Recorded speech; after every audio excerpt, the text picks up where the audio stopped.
Hello, everyone. Welcome to our third Advocate Q&A video series. My name is Véronique Théberge. In 2017, I had meningoencephalitis, which resulted in an acquired brain injury.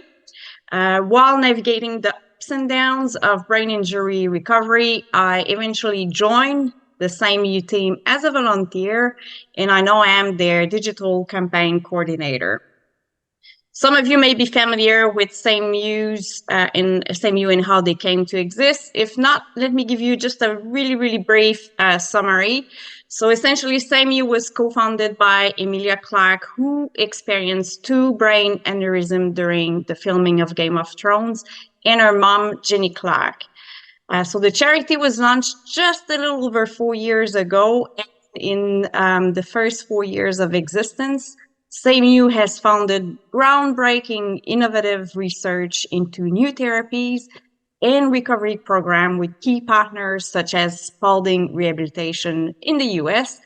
And we've developed major initiatives with world-class hospital and universities and commissioned a unique neuro nursing degree with the Royal College of Nursing. So today's guest for our Advocate Q&A is Olivia Lewis. Olivia's story is nothing short of inspiring. So with no further ado, I want to turn the spotlight to our guest, Olivia.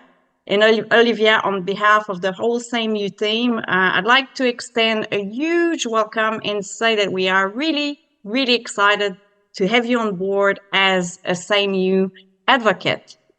So for those who may not have come across your story yet, I was wondering if you could kickstart this Q&A by giving us a snapshot of your brain injury story. Of course. Well, first of all, I am so honored to be here.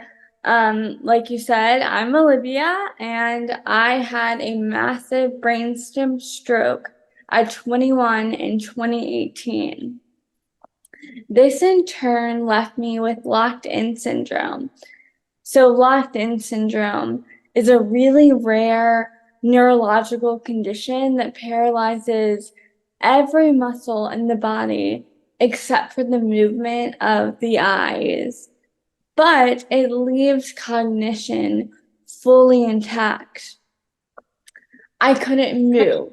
I couldn't breathe. I couldn't swallow. I couldn't speak on my own. I felt like I was trapped, like I was buried alive. I had a very negative prognosis. It was very bleak. I spent several months in an acute care facility, and I communicated through eye blinks. My family and my friends would write down essentially letters in the alphabet, and in order for me to express what I was thinking, I would blink on the letters I wanted to use in a sentence. And as you can imagine, that was extremely tedious. And it would take us upwards of 20 minutes for one sentence. So that was a very painful process. I wasn't making any progress essentially at that point. So after about 3.5 months, I transitioned to a rehab facility called Spalding in Boston, Massachusetts. And there I was so lucky to have an incredible support system. My aunt actually lived in Boston at the time and still does. And my grandfather, he was not in Boston, but he was retired and was able to come with me to Boston, and he had a background in rehabilitation.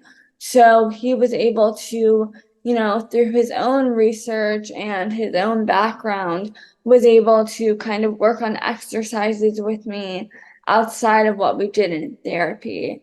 And they advocated for me. I was so blessed to have the support system because they advocated for me, and that was so incredibly critical because I was not able to advocate for myself because I couldn't speak.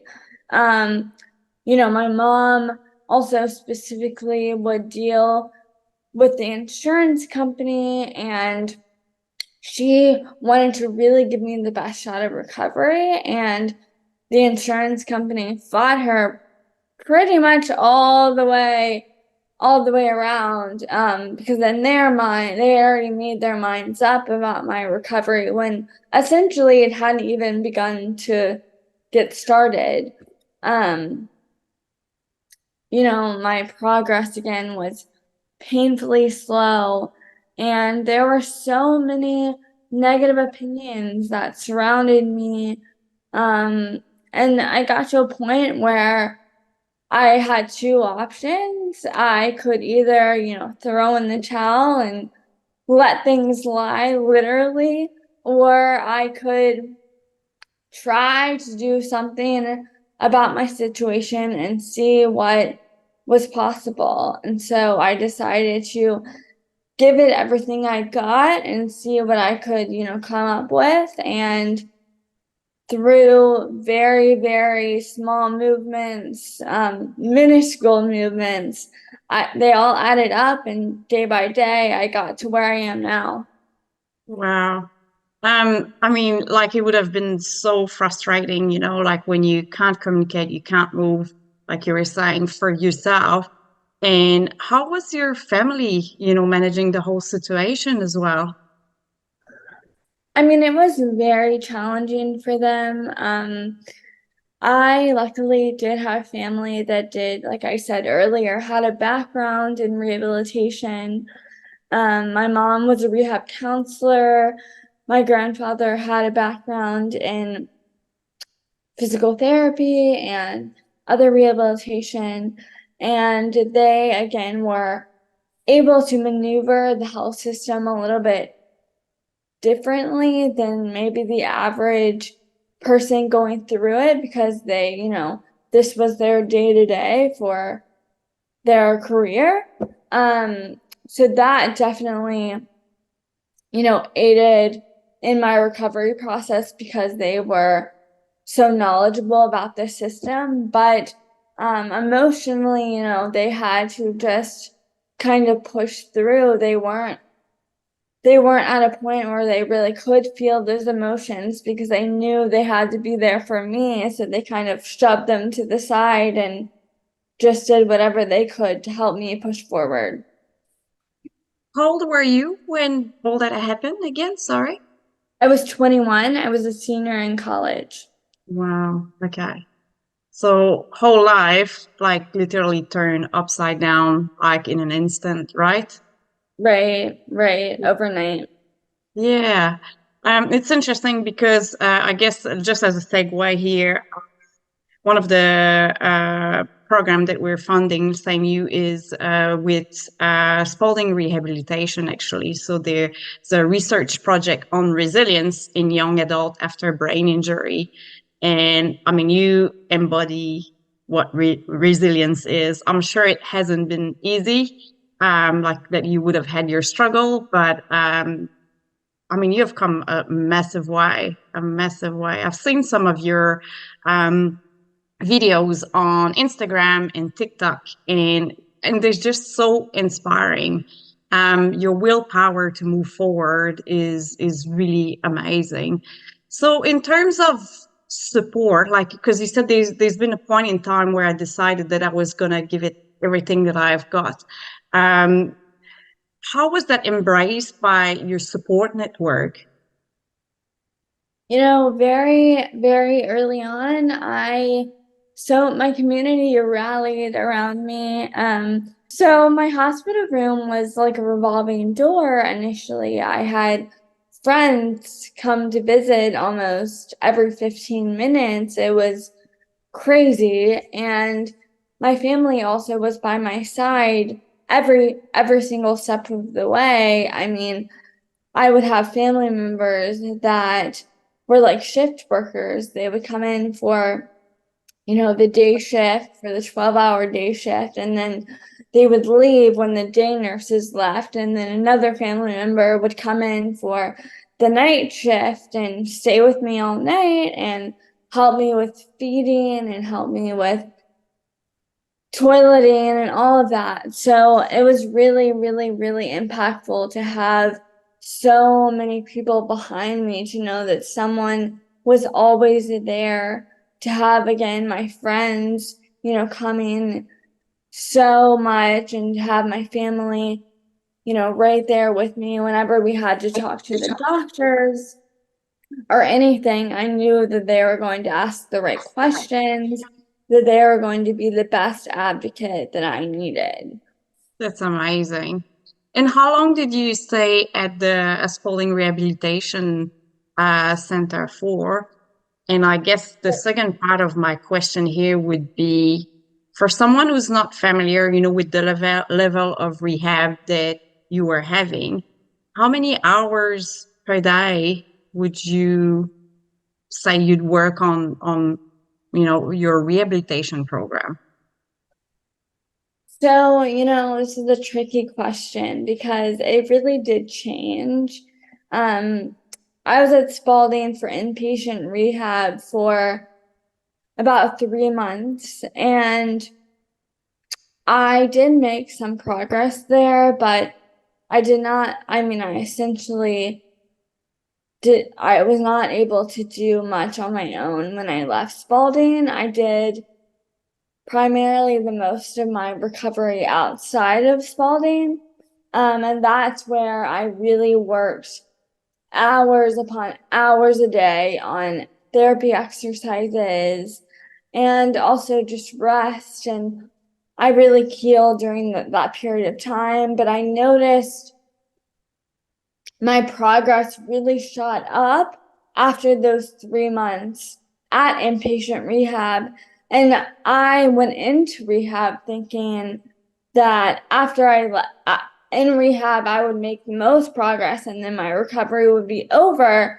But that, was the opposite. I really noticed this increase when I left. And I would, like I said, I would work on everything from, swallowing to speech to standing up, for probably upwards of 5 hours a day. Wow, that's incredible. And I guess like as someone who has a brain injury, like that would have been tiresome as well. It would have triggered a lot of fatigue. So yeah, Yeah, definitely. And that's another thing I want to say. Rest is so incredibly important. And although, I wanted to push myself and I wanted to work, work, work, I also needed to take the time to allow myself to rest and to heal and to process. Because if I didn't do that, I wouldn't be able to push myself physically. yeah, definitely. Yeah, you gotta be in the right mindset to keep that motivation up Right. as well. So, I mean, we in the community often define the brain injury recovery as a roller coaster, so filled with ups and downs. And it's, fair to say that it's not an easy ride, and I can't say how it would definitely not have been an easy ride for you. So I'm wondering, if we go back to where you are now, are there things that you do on a daily basis that really help you stay on track with, and this can be in relation to your physical part of the rehab or, your more spiritual, emotional part of your rehab as well? Well, exactly like you said, recovery has been a roller coaster physically and emotionally. Um, and there isn't really just one thing that has kept me on track. There are many, many things. It's a collaborative effort, but what I've really found that keeps me kind of having more good days versus bad are focusing on movement, are focusing on diet, are focusing on, um, you know, having a positive attitude and having mindfulness.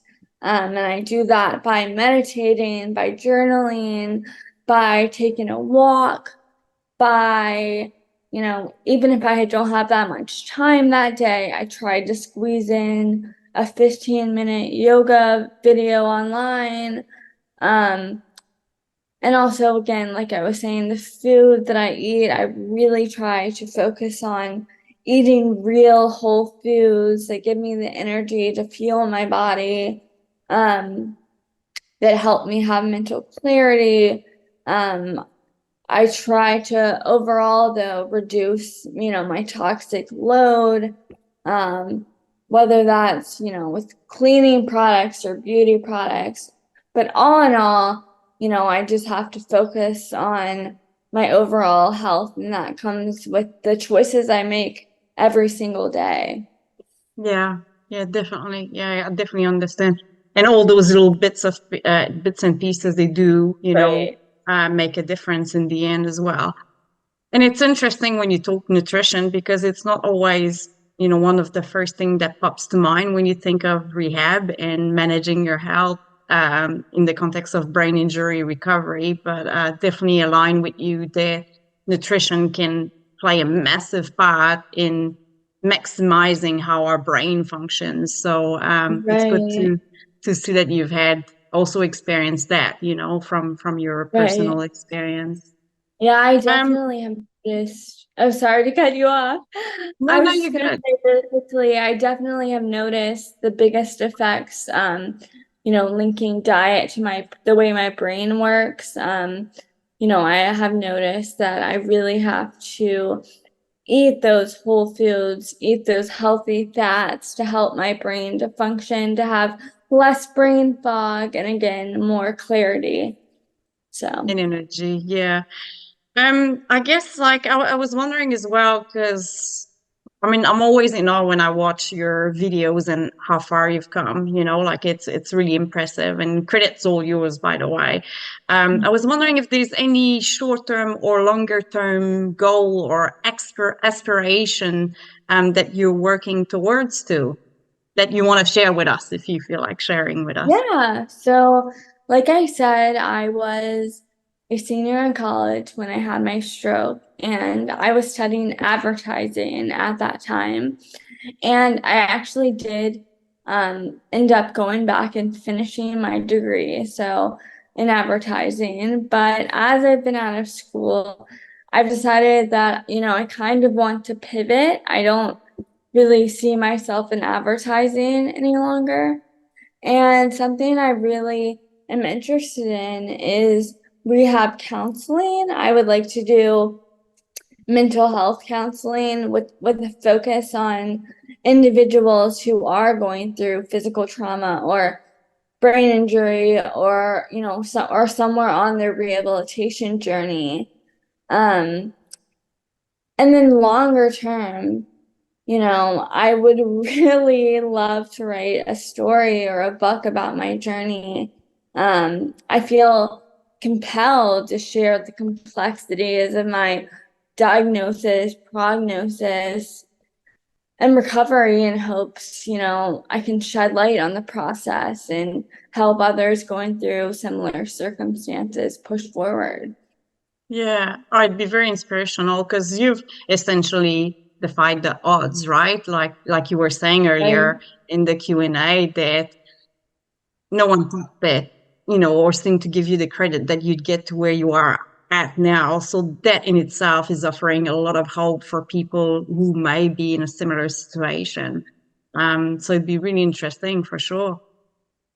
So you've recently joined the SameYou team as a community advocate. So I guess my next question is why is advocating for better brain injury rehabilitation important to you? Well, first things first, really to raise awareness. I want to share my story so that others, feel less alone throughout their journey. Secondly, I'm also still going through it. once you have a brain injury, recovery never stops. And I have to continue to be that advocate for myself every day. And lastly, advocating for better brain injury is critical because, oftentimes we are surrounded by so many negative opinions, and seeing is really important sometimes to believe. You really do need to have that person in front of you to sometimes know that, certain things are possible and to not give up and to keep pushing forward. And so I really hope that I can be that person for someone else. Well, you're definitely on the right track, I'd say. Um, I guess we're getting towards the end of the Q&A. I was wondering, is there any final words or things that you would like to share with us, Olivia? I think to give yourself grace and to take recovery day by day, to, really allow yourself to feel every emotion and to understand that processing all of this is going to take time, and it's important to, give yourself that time to really let everything sink in. And that recovery isn't a straight line. You're going to go forwards, backwards, sideways. And I think it's so crucial to celebrate all of the good moments and to acknowledge all of the bad and to trust the process and to never give up. Beautiful word of advice for anyone, who may be new to the journey. I think those are very valuable. So thank you for sharing that with us, Olivia. Yeah, of So much, course. so much wisdom. So I guess on behalf of the SameYou team, I'd like to say a huge thank you for sharing your time and what is truly just a snippet of your story and your insight on your own brain injury recovery journey. I guess once you have a book, we'll have to read more about it then when when that comes to life. So I've mentioned your social media account earlier, Olivia, and I was wondering if you could let people know where they can best find you. What are the best places to find out more about Olivia and connect with you? Well, I am on Instagram at Olivia Shae Lewis, and the same handle is used for my TikTok account. And I just show, snippets of my recovery and what I'm dealing with on the day to day, now, post stroke. So, I would love, and I love to connect with everyone that is going through somewhere on their journey. So yeah, Um, find me on there. yes, we'll make sure to put in the description as well. Um, cool. So I guess to everyone who's been listening in, pardon me, just a big thank you for listening to this advocate Q&A with Olivia. If you'd like to support SameYou, one of the easiest way to do so is really by joining the movement that we're putting together. So this movement of advocacy and amplifying the voices of all of those who have had, whether you're a carer, a family member, a friend, or someone who's had a brain injury. So to amplify the voices so we can work towards implementing changes going forward. So yeah, join us, I suppose. Join the movement and join. Keep watching our different advocates that will come on board. So thank you very much. Thank you so much for having me today. I'm so honored to be here. Awesome. It's been great to have you, Olivia. We couldn't wait to get you on board.